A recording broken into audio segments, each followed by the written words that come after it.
What is up, family? We have another Patreon request. We got Joueur Du Grenier, Hors-série, G.I. Joe. One little question. Or, however you say that, means special, right? And série means edition. What does spécial mean? Pourquoi ça dit pas spécial série? Pourquoi hors-série? It's just a question. Bon, allez, on va... oui, c'est toujours une excellente rigolade avec Mr. Fred and Seb et G.I. Joe.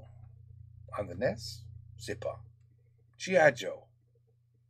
Greatest American hero. Okay. I was never into G.I. Joe. I never gave it shit. I'm just saying. I never. Bon, allez.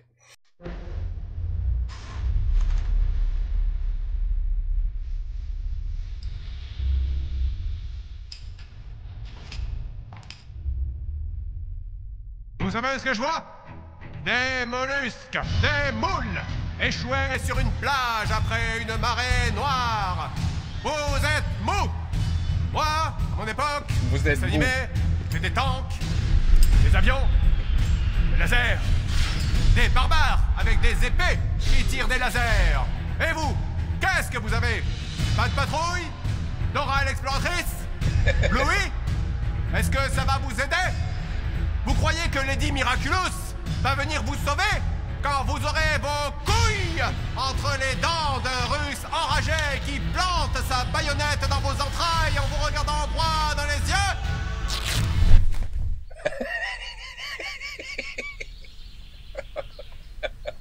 Voilà. Alors les enfants, on va dire au revoir à Monsieur Grenier qui va s'en aller parce qu'il n'a pas d'enfant ici. Je m'en vais parce que je peux le faire. Mais oui, tout à fait. Ah là là.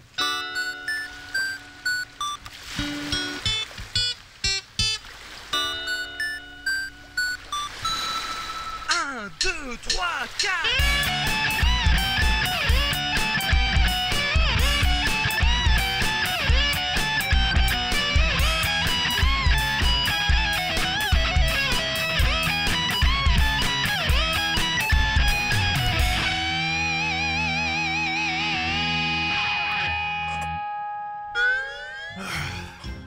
Non mais en vrai, les dessins animés, c'est plus comme avant, on est d'accord. Je veux dire, c'est vrai, j'ai l'impression que tout ce qu'on voit maintenant, c'est passé par des couches et des couches de filtres. Franchement, aujourd'hui, les gosses, ce qu'on leur envoie dans les yeux, là, c'est de l'eau de javel. Métaphorique, hein. Je veux un câlin de ma maman. Alors ok, ça fait peut-être des enfants un peu moins fous, mais aussi beaucoup plus chiants. Écoute, je vais te le dire une dernière fois, si tu n'as pas assez faim pour tuer le chien, tu n'as pas assez faim pour manger le chien. Je veux dire, moi, quand j'avais 6 ou 7 ans, ça défouraillait dans tous les sens, ça se battait, ça bombardait, ça explosait, ça faisait chier les parents qui nous disaient que ça allait nous rendre cons. Alors qu'aujourd'hui, on se rendions bien compte qu'ils disaient de la merde. Tu sais ce qui manque le plus? La guerre. Ah bah tu vas être content. Non, mais pas la vraie, la guerre pour les enfants. Oh bah là, il y en a pour tout le monde. Et la télé des années 80, c'était un délire, hein. En dessin animé, t'avais des trucs comme ça.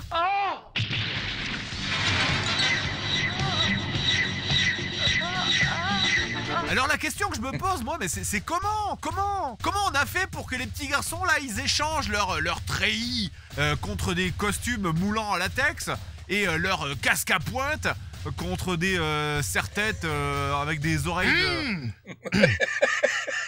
Oui? Non rien, c'est moi, j'imite une mobilette. Bien fait. Et je sais faire super bien le camion de pompier aussi.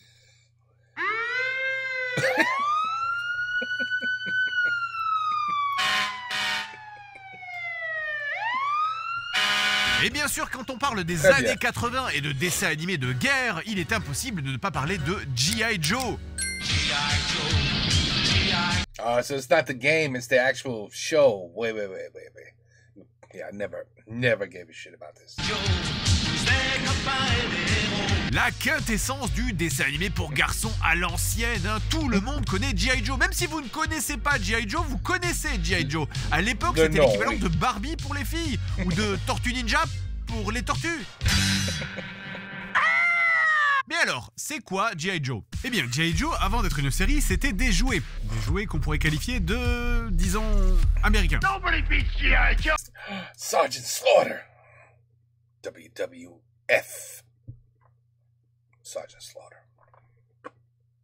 Alors, on en a déjà beaucoup parlé de ça, donc vous savez. Dans les années 80, c'était un peu la tradition de sortir une série animée qui accompagne une ligne de jouets. C'était le cas pour Tortue Ninja, Musclor, Transformers, et bien sûr donc G.I. Joe est un des exemples les plus connus. Mais contrairement aux autres exemples les G.I. Joe ont une origine bien plus ancienne. En fait, les jouets G.I. Joe ne datent pas des années 80, mais des années 60, en plein pendant la guerre du Vietnam. C'était au départ une ligne de figurines grand format Hasbro qui représentait chacun une des composantes des forces armées des États-Unis. L'armée de terre, la Navy, l'Air Force, les Marines et les Noirs. Le nom G.I. Joe, quant à lui, a une origine encore plus ancienne puisque c'est un terme générique qui désignait les soldats américains pendant la Seconde Guerre mondiale. Et G.I., ça vient de l'inscription G.I. pour Galvanized Iron, en français fer galvanisé, qu'on voyait sur le matériel des soldats américains dès la Première Guerre mondiale, notamment sur les poubelles. Ah bah c'est pas compliqué en fait. Iron trash cans.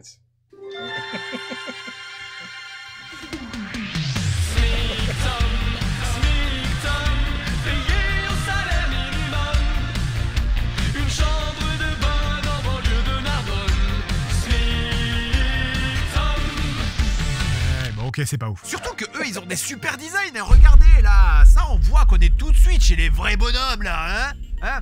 Ah, reniflez-moi ça, ça pue les phéromones assaisonnés au foutre. Métaphorique. Non, non, ça pue vraiment le foutre, j'aurais pas dû l'acheter d'occasion, je vais la revendre. Si tu veux, j'ai une amie qui collectionne les poupées. Hein? C'est une poupée que t'as dans les mains là, ça a les proportions d'une Barbie. Non mais n'importe quoi, c'est pas une poupée, c'est une action figure. T'es sûr que c'est pas une poupée? It is looking like a Ken doll with a different outfit.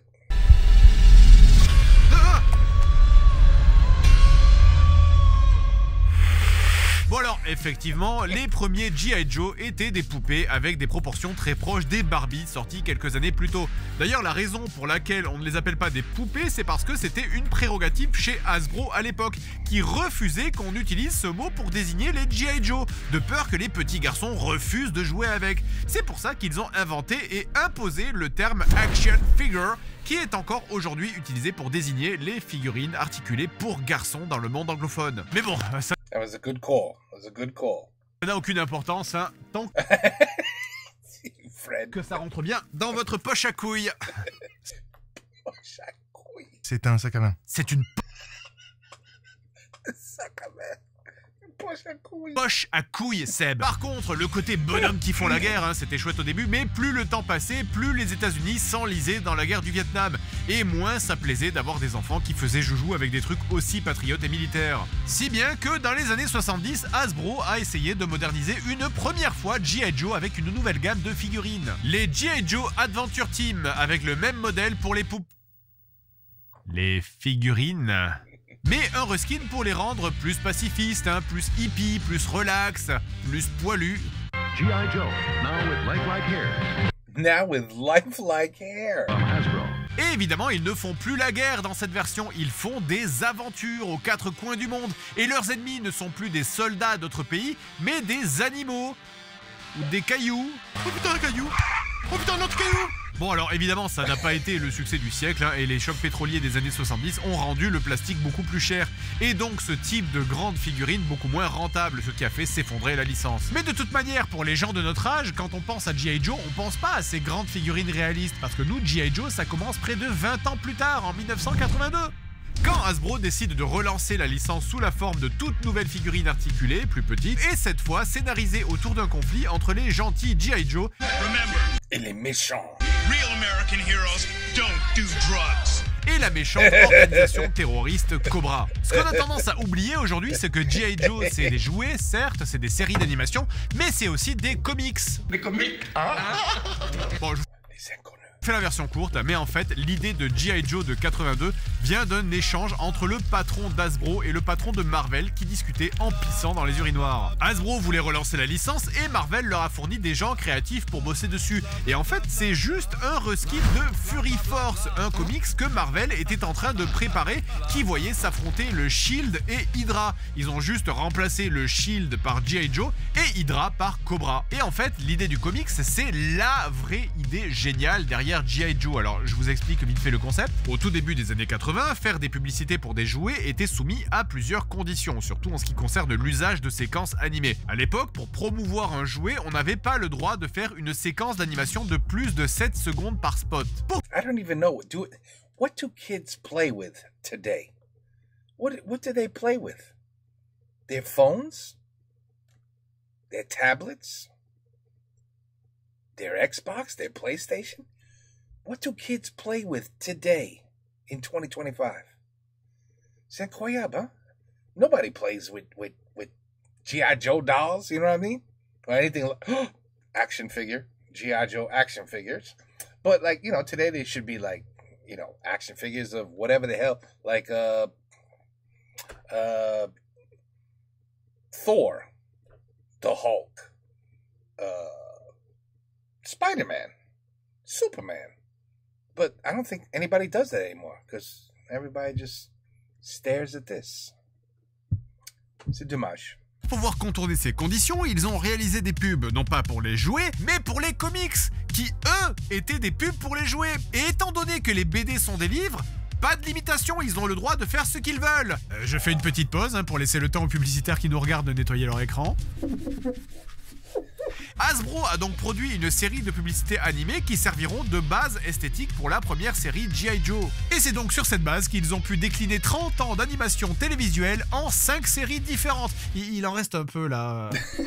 Évidemment, on va pas parler de tout, hein. Le but aujourd'hui, c'est surtout de traiter la série qui passait à la télé quand j'étais gosse, hein, celle qui a tout commencé et dont on se souvient tous, G.I. Joe, A Real American Hero. Sorti en 1983 et qui a été diffusé chez nous quelques années plus tard sous le nom de G.I. Joe Héros sans frontières. Héros sans frontières, guerriers de l'univers. Et maintenant vous commencez à nous connaître, hein. Chez JDG on ne fait pas les choses à moitié, on se moque pas de vous. Donc on va vous présenter un par un chaque G.I. Joe. Seb, combien de G.I. Joe y a-t-il dans cette série? 67. Et maintenant, vous commencez à nous connaître, hein. Chez JDG, on fait les choses à moitié, on se moque de vous. Donc, on va uniquement vous présenter les G.I. Joe les plus importants. À commencer par le patron, le taulier, le padré, Duke. Duke, c'est pas moins de 1m85 de testostérone et pas une goutte de pisse sur le slip. Duke, La légende raconte que pour chaque enfant capturé dans le monde, il en sauve 2. Duke, il a la force d'annonce et le courage d'un mec qui dit du mal de lui. Duke, La légende dit qu'il a 4 couilles sous les couilles. 4 couilles sous ses couilles. Duke, il aime C'est beaucoup de couilles. pas trop qu'on l'embête avec des formalités. Sur formulaire BX 237 accompagné de localisation de... La légende dit qu'il a sorti l'épée du caillou de Disneyland. Duke, Ah, vas-y, j'en ai marre, je suis fatigué. Sinon, dans les personnages notables au début de la série, il y a Scarlett, hein, en gros la fille du groupe, hein, elle est intelligente et elle sait faire de la bagarre et elle a un costume un peu trop proche de Damn, something's missing. sa peau en termes de I think she forgot her pants. couleur. Œil de serpent, le ninja ami des animaux et des animateurs handicapés. Gung-Ho, qui est moins l'ami des animaux.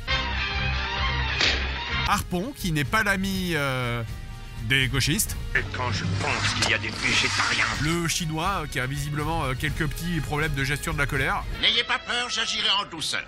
Je vous fais confiance. Oui, et vous pouvez commencer à effacer le commentaire que vous êtes en train de taper, hein, parce que je l'ai appelé le chinois, mais c'est vraiment son nom dans la série. Où est passé le chinois? Il y a aussi Ludmer, le marin, toujours accompagné de son père. God forbid, you know, he might upset all the Asians if you call him le chinois. Perroquet, qui a Oh là là. cette voix, hein. He had to defend himself because he said le chinois. C'est fou, c'est this world we live in, ce monde qu'on habite dedans, c'est devenu fou. Si Ludmer, le marin, toujours accompagné de son perroquet, qui a cette voix, hein. Sounds like Seb. Et Et vous pouvez ajouter par-dessus like le nombre Seb. incalculable d'autres G.I. Joe comme Kayak, Barricade, Furet, Scout, Transistor, Barbecue, Pic à glace, Bazooka. Des personnages tellement inoubliables que je suis sûr que personne ne s'est rendu compte que je viens d'en inventer un. Et non, ça n'est pas Barbecue. That kind of fun can cost a life. Barbecue! Sinon, des méchants, il y en a un énorme paquet aussi. Il Man. y en a des plus ou moins importants, hein, comme par exemple des jumeaux banquiers maléfiques miroirs qui ont le pire pouvoir du monde. Quand t'en tapes un, l'autre prend aussi des coups. C'est vraiment complètement de la merde. Et même quand t'en menottes un, l'autre se fait aussi arrêter. Oh, assez, je me rends. Mais je n'ai pas encore touché. Vous noterez au passage que pour différencier les deux jumeaux, il y en a un qui a une cicatrice. Ils auraient pu avoir un tatouage, ils auraient pu avoir un vêtement différent, mais non, ils ont choisi le seul signe distinctif qu'il n'est pas possible d'avoir avec leur pouvoir. Ah, et puis il y a la baronne aussi, hein, que vous connaissez forcément, hein, puisqu'elle est incluse dans le pack Ma Première Branlette, hein, qu'on a tous eu. Mais en vrai, les méchants les plus cultes et les plus présents de la série, hein, vous les connaissez probablement déjà, j'imagine, et on a le grand chef, Cobra Commander. C'est son vrai nom, hein, c'est dans sa signature. Pourtant, les ordres viennent de Cobra lui-même. Un nom absolument ridicule, hein, faut vraiment être une grosse merde pour s'appeler Commander. Enfin, sauf Jérôme Commander. Parce qu'il existe. Cobra Commander, donc, qui existe dans sa version nazie et dans sa version burqa. On sait pas vraiment pourquoi il change de design, d'ailleurs, en cours de route, hein, mais bon, il a peut-être dû se rendre compte que c'était pas super pratique pour manger des putains de pilons de poulet, et il est souvent accompagné de Destro, son bras droit chauve en métal. Mais qui peut quand même attraper un rhume. Ah, quelle cochonnerie ce mauvais temps. Aucune objection ? Avec qui il s'embrouille tout le temps parce que Destro trouve que Cobra Commander dépense trop de temps et d'énergie sur des plans de merde qui servent à rien. Ouais, et c'est dur de lui donner tort quand même. Je veux dire, là par exemple, il fabrique un gigantesque laser pour graver son portrait sur la Lune. Avec son masque. Regarde un peu cet écran et vois ce que bien Avec son masque. tout le monde entier vivra en regardant la Lune. Écoutez, Madame Le Pen, pour la dernière fois, le grand remplacement n'existe...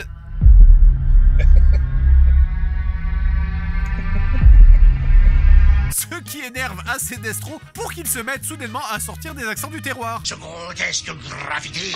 Parce qu'évidemment, on est à la télé dans les années 80, alors vous vous doutez bien que les 3/4 des personnages dont je parle ont des voix insupportables. Dieu merci, personne ne parle comme ça en vrai. Vous n'avez pas mes cartes.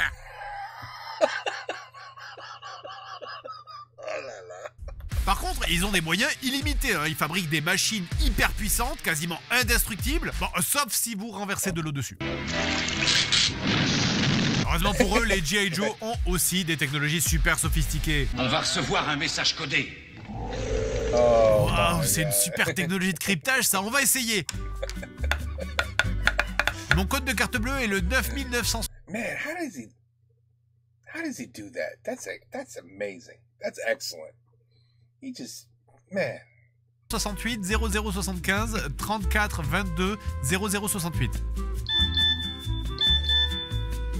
Mais il n'y a plus rien à voler. Dieu merci qu'ils ont de la technologie d'ailleurs, parce qu'on va pas se mentir, hein, c'est pas les couteaux les plus affûtés du tiroir. Hein. Si tu lis trop, tu vas finir par devenir intelligent. Exemple, dans un des épisodes, les G.I. Joe savent qu'un espion de Cobra doit venir dans leur base pour récupérer leur système de guidage. On a bien fait de le transférer au quartier général.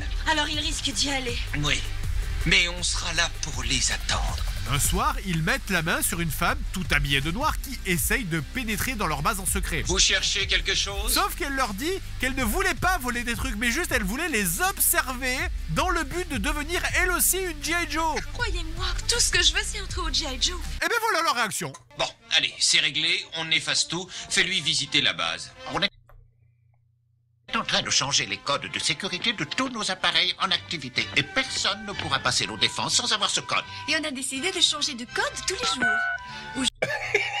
Yeah, tell the stranger everything. Sure. Go ahead. Aujourd'hui, c'est 10-6-9. Et avec ça, on est à l'abri des petites visites surprises. Très bien, j'ai compris. Oh non, ne te fâche pas. Oh putain, vous êtes qui? Je suis le plombier. Et l'électricien. Électricien, je viens pour relever le compteur d'eau électrique.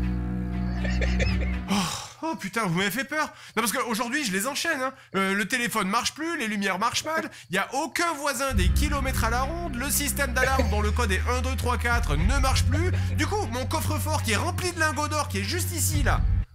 Là, Non, non, là, non, juste là, derrière la plante. Votre jambe gauche, derrière la plante. Bah, le coffre-fort, il se ferme plus.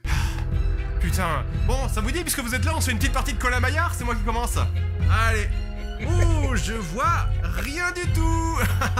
Vous êtes où? Pour ce qui est de la structure des épisodes, c'est un peu toujours la même chose, avec les G.I. Joe qui sont tranquilles en train de chiller aux quatre coins du monde, avec leur tête de super Chad là. Oui, c'est vrai que je plais beaucoup plus aux femmes depuis que j'ai mis cette bibliothèque dans ma bouche. Parfois sur porte-avions, à se faire des petites blagounettes du genre attention, je vais peut-être te percuter avec mon avion.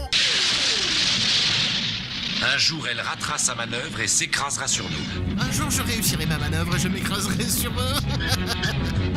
Sauf que les méchantes troupes de cobras sont toujours dans le coin en train de préparer des coups diaboliques. Parfois, ils rendent les animaux méchants, d'autres fois, ils font des ballons avec des gaz hallucinogènes dedans, ou des tournesols géants qui rafalent des graines.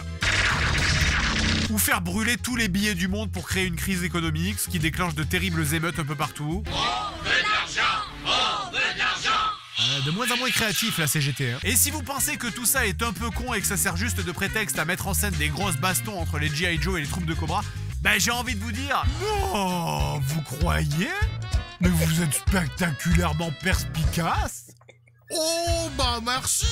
Ça fait plaisir d'entendre des gentils compliments. Mais de rien. Tout le plaisir est pour moi. Alors effectivement, G.I. Joe c'est pas connu pour sa subtilité. Hein. Il y a des bastons littéralement tout le temps. On va leur faire regretter d'être venus nous narguer jusqu'ici. Hop, pause.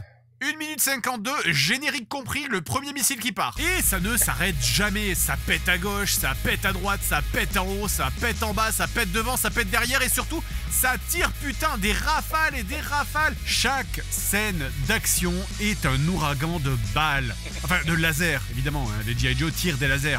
Déjà parce que ça reste une série pour les jeunes, et en plus parce que ça arrive juste quelques années après Star Wars. Et croyez-moi, c'est très facile de voir que c'est juste quelques années après Star Wars.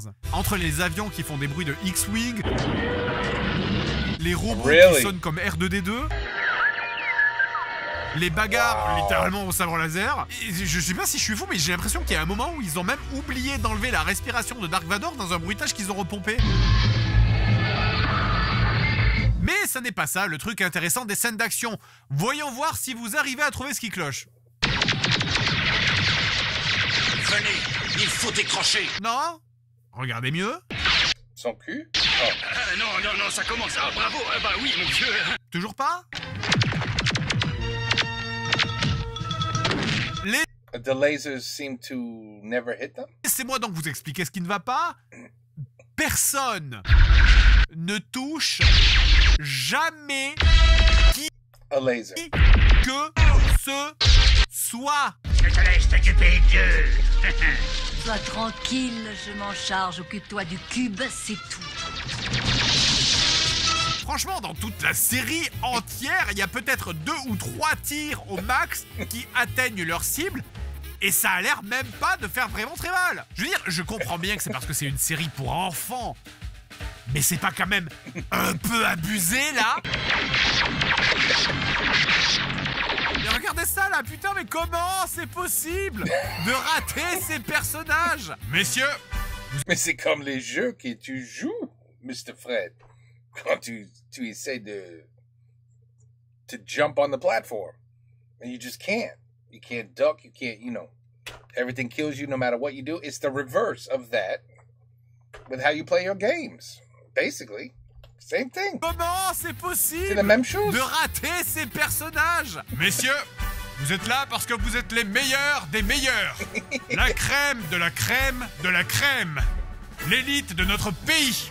Sinon, il y a un moment, on va quand même être obligé de parler de ce qu'on voit à l'écran.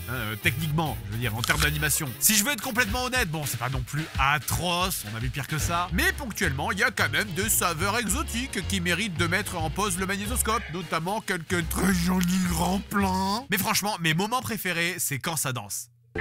Il faut qu'on parle au chef des bandes, c'est une question de vie ou de mort. Débrouillez-vous seul. Entre les ninjas qui font du French cancan et du break dans la même scène, et lui là qui invoque Belzébuth, voir les G.I. Joe qui se trémoussent, hein, ça n'arrête jamais d'être cool. Vous voulez vraiment dîner avec moi? Ah, préparé. Mais oui, mais bien sûr. Enfin, si vous êtes d'accord. Et puis, on pourrait peut-être aller danser après. Ça s'appelle comment cette danse? L'épilepsie. Et plus... Pour rien vous cacher, il y a des moments où les animateurs ils lâchaient la rampe. Genre l'épisode avec les dinosaures là. Il y a des plans, je sais même pas comment c'est possible.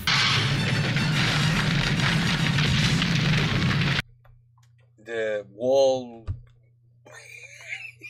went back together. Et la question que vous vous posez tous peut-être, c'est comment un studio d'animation aussi renommé a pu laisser passer des plans aussi embarrassants. Eh bien, je suis heureux de vous dire qu'aujourd'hui, j'ai enfin la réponse. Ici, au sein du département d'analyse animée de JDG, cela va faire 6 ans que nous avons mobilisé une équipe interdisciplinaire chargée d'étudier les anomalies stylistiques de l'épisode de G.I. Joe avec des dinosaures.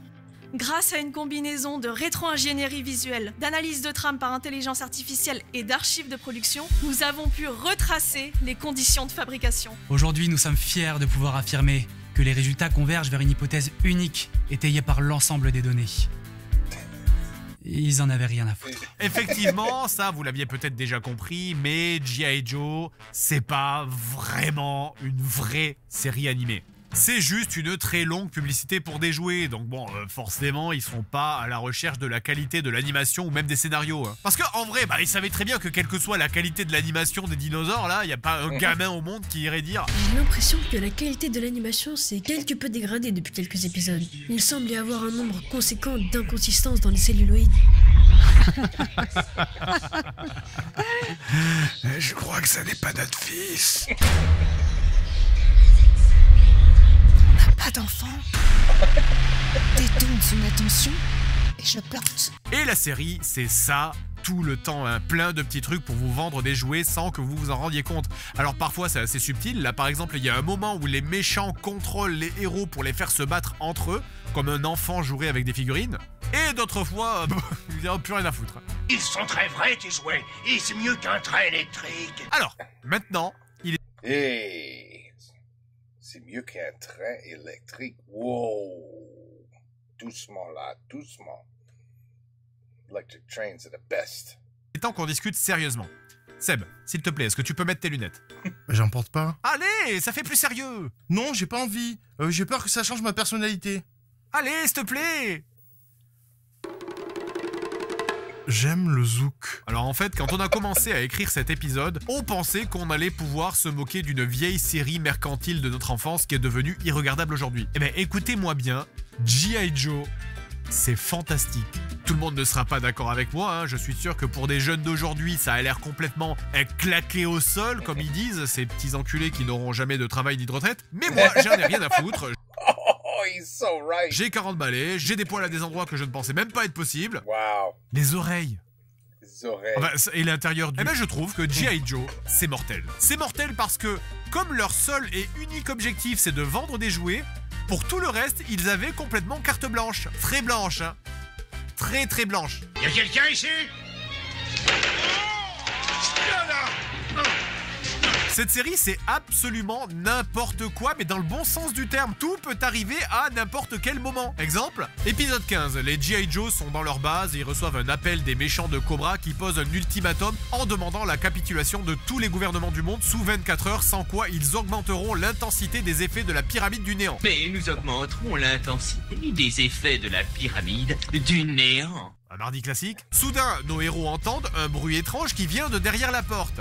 Écoutez ça. Alors selon vous, qui va rentrer? Est-ce que c'est un méchant de chez Cobra? Est-ce que c'est un percepteur des impôts? La police des tatouages dégueulasses? Non, non, voilà qui entre.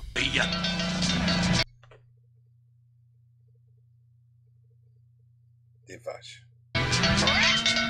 Sans aucune explication. Et la dernière fois qu'on a vu ces personnages-là, ils étaient au bord d'une route. Hein. On n'a aucune idée de comment ils ont trouvé des vaches, comment ils ont convaincu le propriétaire des vaches de leur prêter les vaches, comment ils ont retrouvé leur chemin, combien de temps ça leur a pris de traverser les putains d'États-Unis à dos de vache. Autre exemple, épisode 37, les méchants volent une bactérie mortelle expérimentale dans un laboratoire. Dans une série normale, comme on a l'habitude de voir, hein, les méchants volent la bactérie, ils la militarisent, ils s'en servent pour menacer le monde, puis après les gentils arrivent, ils désamorcent l'arme chimique, ils battent les méchants et tout le monde rentre à la maison et tout le monde est content. Mais là non, Là, on est dans G.I. Joe. Donc la bactérie, elle tombe. Elle se retrouve mélangée avec un sérum de croissance expérimentale que le méchant avait aussi volé au cas où. Mais qu'est-ce que c'est? Sérum de croissance expérimentale? Oh, ça peut être utile. Elle se met à grossir jusqu'à devenir une bactérie géante qui dévore tout autour d'elle. Du coup, bon, les G.I. Joe, ils interviennent au départ, ils essayent de tirer des missiles dedans, ça marche pas. Cette chose bizarre a digéré nos missiles. Ensuite, ils demandent à un fermier de leur prêter son avion d'épandage pour lâcher des pesticides dessus. Ça marche pas non plus. Donc, ils fabriquent une bombe remplie d'antibiotiques que G.I. Joe va emmener dans la bactérie pour la faire péter dans son noyau. Il faut que les antibiotiques puissent se répandre uniformément dans la bactérie quand tout explosera.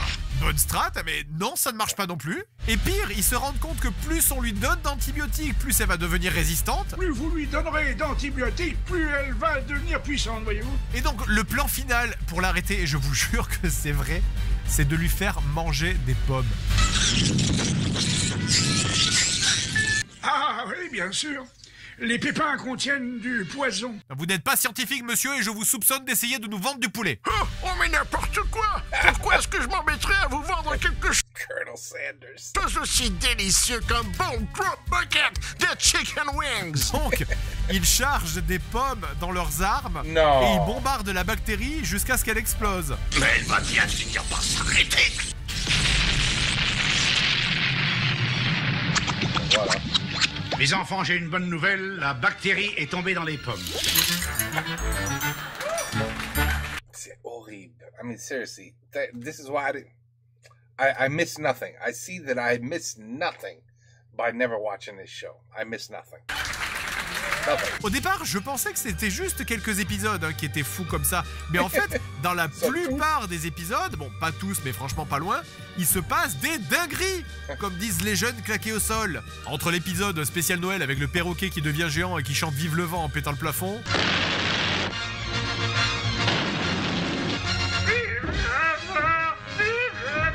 Et les Yoda. Did he just become back to his original size after he broke through the building? Something very wrong with that scene too. L'intempestif.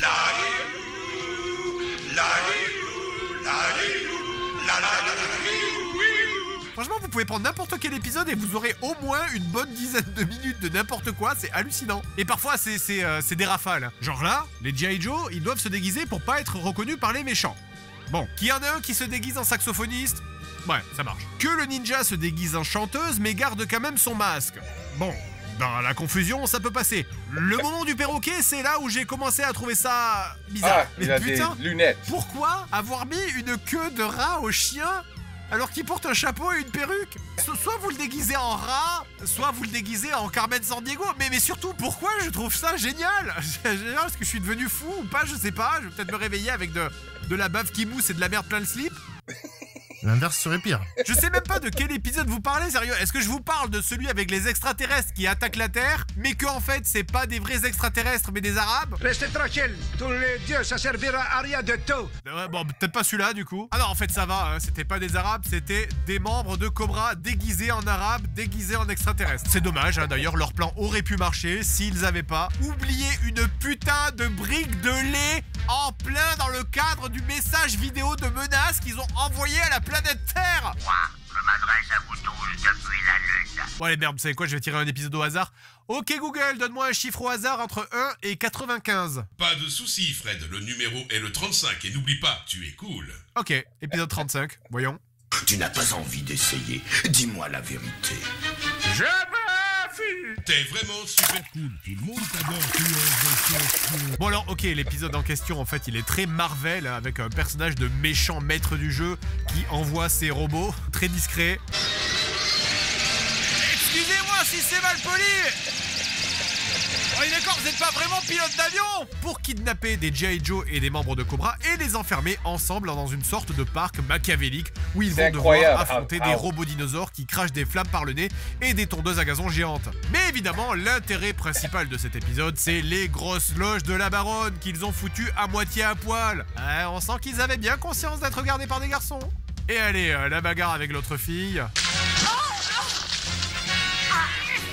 Je sais pas pour vous, mais Moi je suis scandalisé. Mais ce qui est génial, c'est que comme on est dans G.I. Joe avant d'avoir eu le temps de se remettre de toutes ces émotions, ça se termine par des avions qui débarquent de nulle part pour tout défoncer. Nous, on n'est pas les paroles, nous, hein. Non, on veut la castagne. C'est lourd. On les baise. Bon, je vais quand même vous parler de mon épisode préféré et attention, hein, si vous voulez garder la surprise, il y a un spoiler à la fin. L'épisode commence chez un des Joe en train de vaquer à leurs occupations avec un stand barbecue burger, une piste de danse et un terrain de basket. Et heureusement, le proprio est super relax. Hein. Ah, bravo, bah ça me fera une fenêtre de moins à laver. Et ils ont aussi un stand de descente à rappel.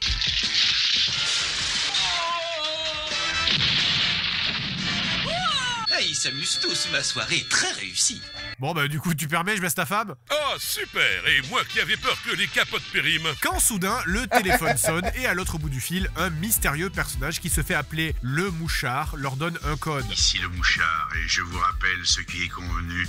5,75. Très rapidement, les G.I. Joe déduisent qu'il s'agit de coordonnées qu'ils s'empressent d'entrer dans leur ordinateur à touche mystère. 5 degrés à l'est et 75 degrés au sud. Coordonnées qui correspondent effectivement à une base de Cobra. Ce qui est déjà super, hein, parce que ça permet de se rendre compte que les soldats de chez Cobra ont l'air mieux traités que les employés de chez Amazon. Soyez les bienvenus au centre de détente et de remise en forme numéro 3. Vous pourrez pratiquer du volleyball, du ping-pong ou de la natation ou n'importe quel sport à votre choix. Les G.I. Joe étant des G.I. Joe, hein, ils appellent des avions, des tanks et défoncent absolument tout ce qui bouge. Je rappelle que c'est l'équivalent d'un Center Park, hein, qu'ils sont en train de mettre à feu et à sang là. Ça va pas être facile à expliquer au public, hein, le massacre. Juste après ça, les Joe reçoivent un nouveau message. Vendredi, comme convenu, le point le plus à l'ouest. Et encore une fois, cela s'avère être une information importante que les Joe comprennent rapidement, en se rendant à l'école militaire de West Point que Cobra s'apprêtait à attaquer. Et ensuite, ils reçoivent encore un coup de fil du mouchard qui leur demande de se rendre au dernier étage. Mais qui êtes-vous? Et effectivement, au dernier étage du plus grand building de la ville, se trouvent des méchants de chez Cobra que nos héros sans frontières appréhendent grâce à un stratagème hyper sophistiqué. Ah, je déconne, ils défoncent tout. Vous allez voir la castagne, qu'est-ce que c'est la castagne, moi prénom. Les hommes, c'est un castagnier. Finalement, ils reçoivent quelques temps après un dernier appel du mouchard qui va enfin révéler son identité et je suis prêt à parier avec chaque putain de personne qui regarde cette vidéo que vous ne pouvez absolument pas deviner qui est le mouchard. Vous êtes prêts, hein? Je suis le mouchard, Gaston le mouchard. Je viens pour laver les vides de chez vous comme convenu alors. C'est 5 $, 75 $, hein, comme c'était convenu. Je commence toujours par le point le plus à l'ouest, moi, et par le dernier étage, vous voyez. Ah oui, très bien, je comprends.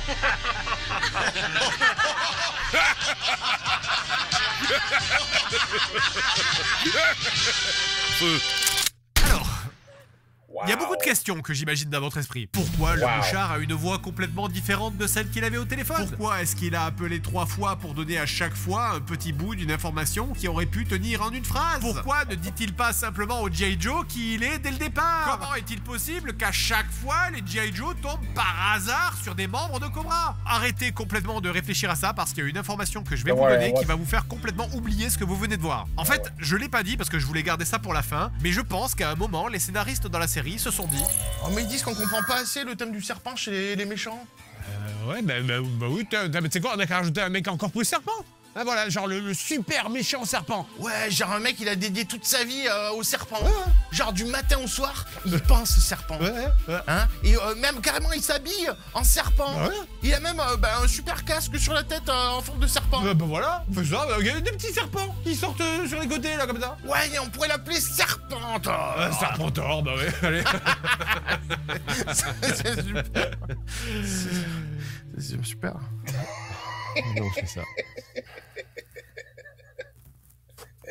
Personne ne peut défier Serpentor. Donc, le personnage de Serpentor, qui apparaît pour la première fois dans l'épisode Debout Serpentor, dans lequel il est créé par le docteur Mindbender, un ancien dentiste en rébellion vestimentaire contre toutes les cultures du monde, qui travaille pour Cobra, mais qui se rend bien compte de l'incompétence de son commandeur. Il est aussi accessoirement torturé par des cauchemars où il revit ses meilleurs buvards. C'est le grand secret de la vie. C'est l'ADN. Non.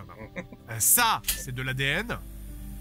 Ça, c'est un sapin de Noël. Oui. Et ça, là, c'est pas un slip, c'est un morceau de store métallique. Rends-moi ça. Face à l'évident futur échec d'un cobra dirigé avec le cul, il prend les devants et décide de créer lui-même un nouveau grand méchant chef de tous les méchants, qu'il arrive à fabriquer avec des morceaux d'ADN qui viennent des tombes profanées de grands dirigeants de l'histoire de l'humanité, dont Montezuma, Alexandre le Grand, Gengis Khan, Jules César et même Napoléon, dont ils vont chercher le cadavre au Panthéon, cadavre que les G.I. Joe sont contraints de laisser sans protection à cause du maire de Paris qui refuse l'ingérence américaine. Je suis le maire de Paris et c'est mon devoir de protéger ma ville.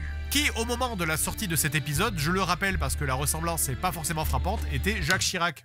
Une fois créé, Serpentor deviendra le méchant de la saison 2, qu'il traverse avec une élégance assez stupéfiante sur son scooter serpent volant dernier cri, et sa popularité a augmenté petit à petit, si bien qu'il a fini par devenir un des personnages les plus iconiques de la série, connu... Maybe that's where Green Lantern came from. No, not Green. What's his name? Green Lantern? I think so. Spider-Man, right? When he was versus Green Lantern. Something like that. Same device. Same flying thing. Pour ses affrontements contre le Cobra Commander d'un côté et d'un nouveau membre des G.I. Joe de l'autre, le sergent Slaughter, qui est juste un catcheur à la mode qu'ils ont décidé de foutre dans la série parce que pourquoi pas. Mais donc, pour conclure les aventures de cette première série G.I. Joe, il a été décidé de terminer sur un format plus long, un long métrage d'animation qui devait au départ sortir au cinéma, mais qui finira en téléfilm après l'échec du film d'animation Transformers. Dans ce film, on apprend les vraies origines de Cobra. Quand un nouveau personnage du nom de Pitona, Je suis Pitona. Le temps est venu pour toi. apprend à Serpentor qu'avant que les humains contrôlent la planète Terre, il y a approximativement 40 000 ans, une civilisation de reptiles du nom de Cobrala régnait sur Terre. Malheureusement, l'ère glaciaire et l'évolution des humains les a contraints à se réfugier dans les cavernes des montagnes de l'Himalaya. Mais c'était sans compter le méchant Golobulus. Je suis Golobulus, suprême gouverneur du royaume de Cobrala. C'est moi. Putain de vie de merde. Qui crée donc l'organisation Cobra et charge Cobra Commander de reconquérir la Terre. C'est face à ces échecs répétés qu'il décide donc d'utiliser un motivateur psychique sur le dentiste à moustache. J'ai implanté l'idée et le talent technique dans l'esprit plutôt prosaïque du docteur Mindbender avec ceci. Le motivateur psychique. Pour l'inciter à créer Serpentor. Et c'est pour ça qu'il rêvait de sapin de Noël dans son slip en store métallique et qu'il est allé au Panthéon récupérer l'ADN de Napoléon en profitant de l'absence de l'armée américaine virée du sol français par Jacques Chirac. Le travailleur français sur le palier tient fou. Qui les a forcés à respecter leur devoir de non-ingérence dans un pays allié en donnant des coups de pied sur leurs tanks. Ces engins sont trop lourds. Mais je vais juste faire une comparaison pour que vous compreniez à quel point cette révélation est folle. La référence, en vrai, de la série G.I. Joe en termes de ton, c'est James Bond. C'est même précisé dans le guide des scénaristes. Dans James Bond, vous le savez probablement que la plus grande organisation des méchants s'appelle le Spectre. Bon, ben là, c'est un peu comme s'il y avait un film James Bond où on apprenait qu'en fait, le Spectre était vraiment une ancienne race de fantômes et que pour dominer le monde, il faisait apparaître un surhomme qui s'appelle Phantomator et qui a un costume de fantôme avec des fantômes dessus, qui se balade sur une trottinette volante en forme de fantôme, qui se bagarre contre une star du sport anglais genre David Beckham, au service d'Ectoplasmus, grand seigneur du royaume perdu de Chimeria. Dans le monde des séries, il y a un truc qu'on appelle Jumping the Shark. C'est un concept qui vient de la série Happy Days, qui est une série assez classique qui raconte l'histoire de la vie d'un groupe d'ados dans les années 50. Sauf que dans un épisode, il y a un personnage, Fonzie, qui fait un truc totalement invraisemblable. En l'occurrence, il saute par-dessus un requin dans une compète de ski nautique.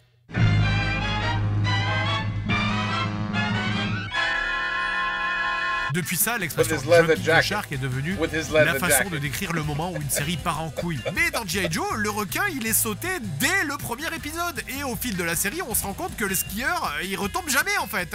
Il passe au-dessus de prédateurs de plus en plus gros, jusqu'au film où carrément il saute le soleil quoi. Qu'ils essaient de faire des films d'action à la James Bond, mais vraiment en entier. Avec autant d'action dedans, autant de retournements de situation, de personnages hauts en couleur, mais en 20 minutes. Donc forcément, on a l'impression que ça ne s'arrête jamais vu qu'il se passe tout le temps 3 fois trop de trucs à l'écran. Je crois que je me suis presque jamais ennuyé alors que j'ai maté un paquet d'épisodes là. Franchement, si vous avez jamais vu G.I. Joe ou qu'il vous en reste que des vagues souvenirs, remater des épisodes parce que c'est vraiment n'importe quoi, c'est génial. Par No, I contre, believe c'est un you, peu I le believe pic de you. la licence, hein, parce que après ça, il y a une autre série / saison qui est sortie, mais le niveau est plus du tout le même, hein, ça c'est vraiment nul. Par contre, il y a encore quelques petits moments assez rigolos.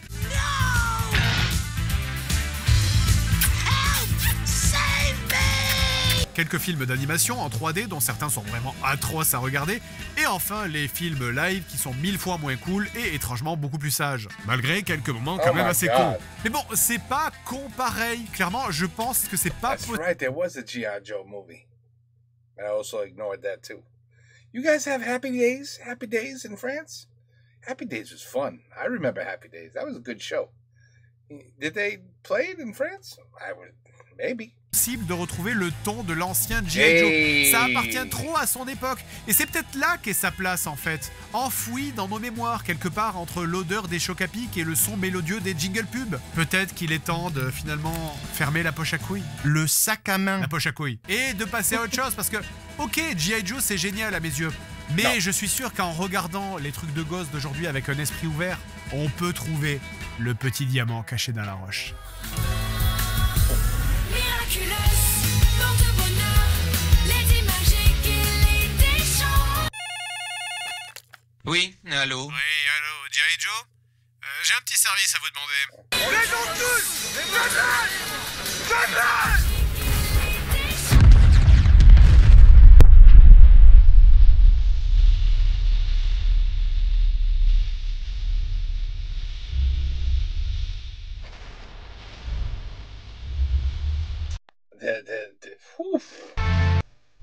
The amount of information and investigating and just, I mean, yeah, the information that my man here had to research and put together to tell us about G.I. Joe. I feel bad because I never watched any of it, so I really didn't, it's too bad because, yeah, I didn't watch any of it. So I don't even know what the hell the characters other than Sergeant Slaughter, I would never have known.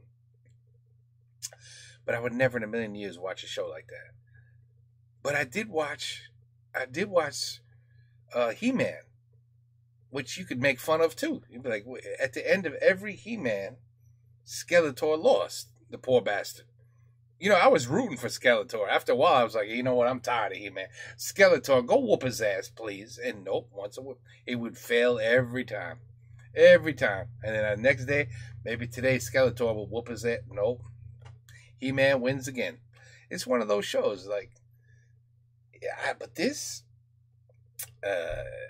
no mercy. I had more fun watching Fred and Seb than watching G.I. Joe, the I don't even know what the hell I watched. That was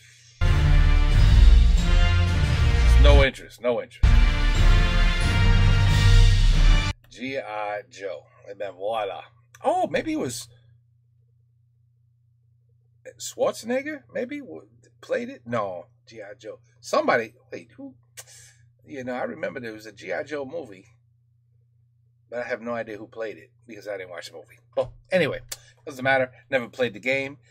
I never even, you guys probably won't even believe me. I have never cared about an action figure.